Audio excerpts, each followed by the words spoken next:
finally guys, natapos ko din lahat. Kung titingnan nyo, ayan, lahat ng vacuum hose nakakabit na. So ang gagawin lang natin nito is i-test natin to guys gamit ang high pressure wash kung andar pa rin ba ang makina kapag ginamitan ng high pressure wash. So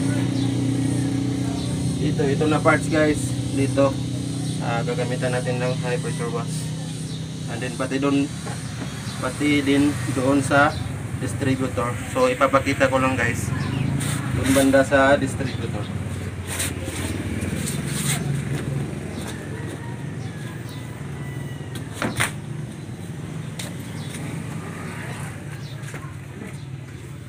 So ayan guys, yan ipa-power wash din natin yan, itong distributor. Then after natin i-power wash guys is papaandar rin natin. Tingnan natin kung aandar kapag ginamitan ng power wash.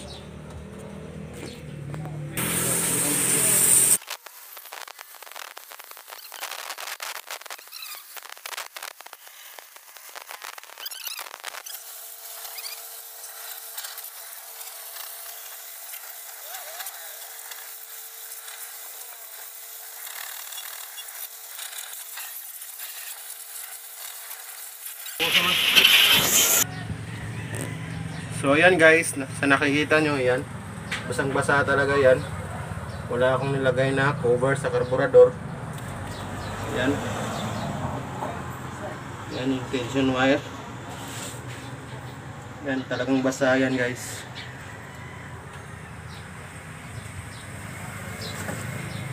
Yan, may tubig pa, ang dami. Titingnan din natin dun sa kabila guys, dun sa distributor, kung basa ba talaga.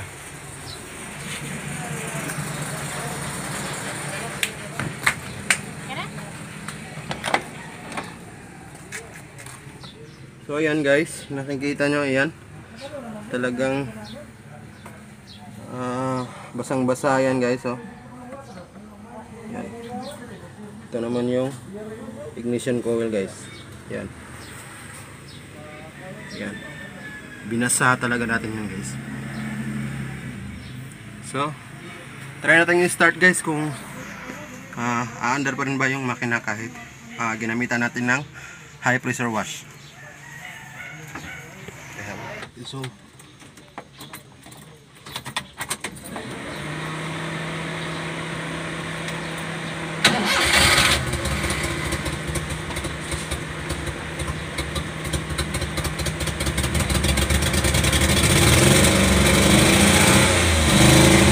guys, pulido yung gawa natin guys, kahit ginamitan na natin ng power wash, mandar pa rin yung makina.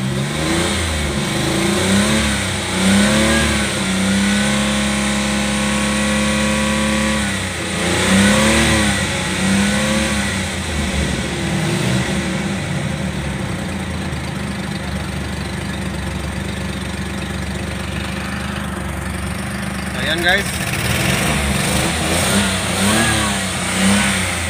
dar pa rin yung makina natin.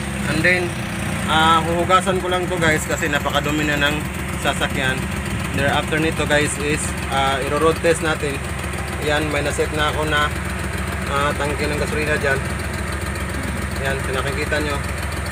I-road test natin to guys. Then titingnan natin kung ilan bang fuel consumption niya per liter sa bawat kilometrahe guys.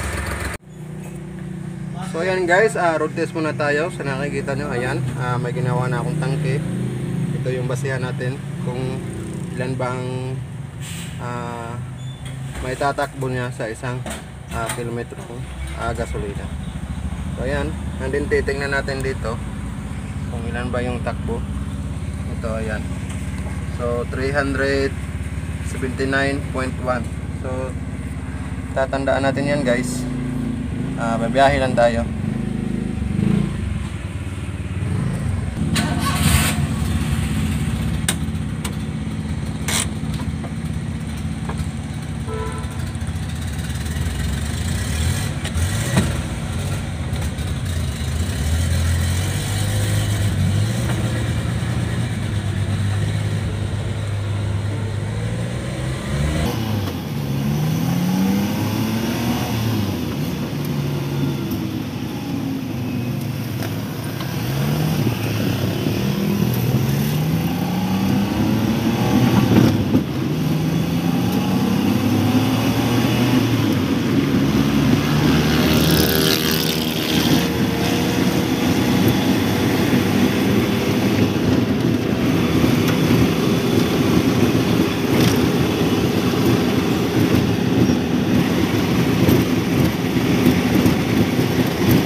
Post.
So guys, nandito na tayo sa Barangay Montelegre. So ang gagawin ko guys is babalik na ako.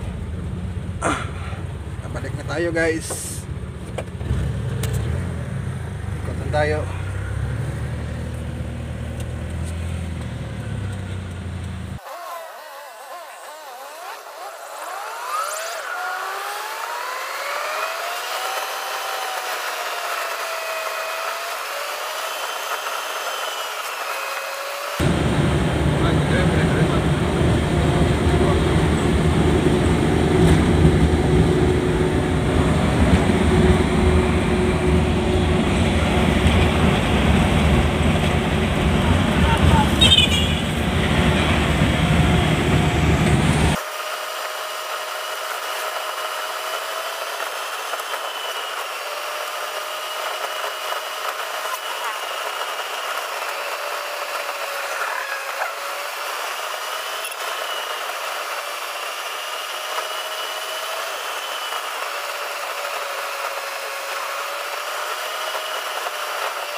So guys, dumating na kami guys, pero kukuha lang muna kami ng pera kasi naubusan kami ng pera. Wala na tayong pang gas.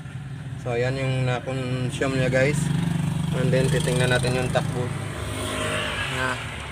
Tingnan natin yung takbo. So nakatakbo siya ng kanina 379.1. Ngayon is 405.2.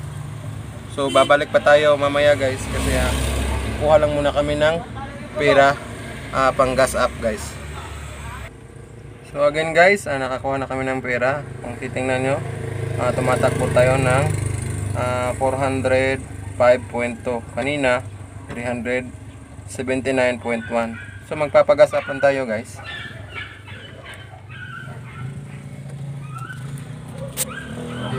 I-off mo yung light mo.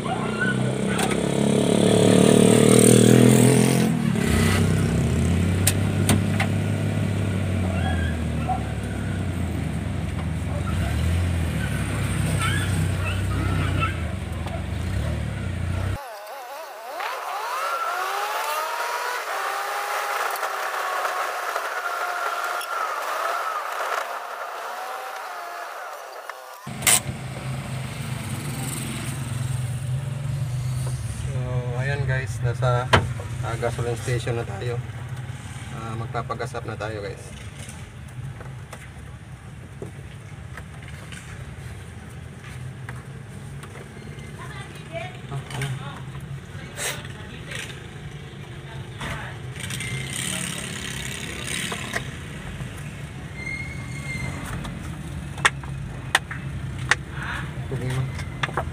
Ilan ako Kultang Bastang ka boss.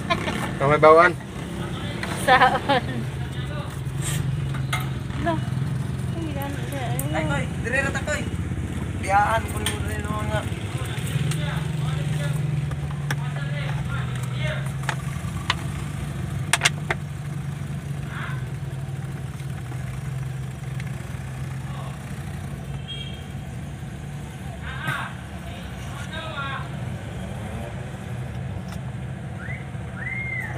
Chicks Japan.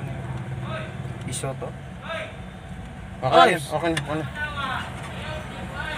So, ilan na ba? Pusit na 1.8? ha? 1.8? Oh, 1.8. 1.81. So 1.8 liter ang na-consume niya.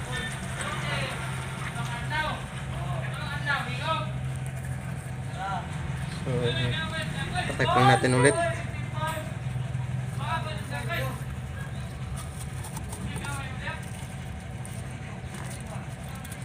So 1.8 liter guys sa takbo na Iduo lagi ng speaker sa cellphone ako. ayan 405.8 yung tinakbo natin. So nasa mga 24.8 ata kung di ako nagkakamali guys yung tinakbo natin sa 1.8 liter.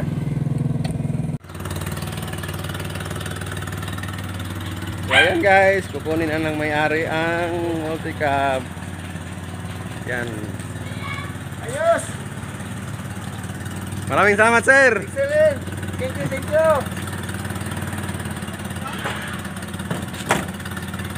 Balik ko bukas.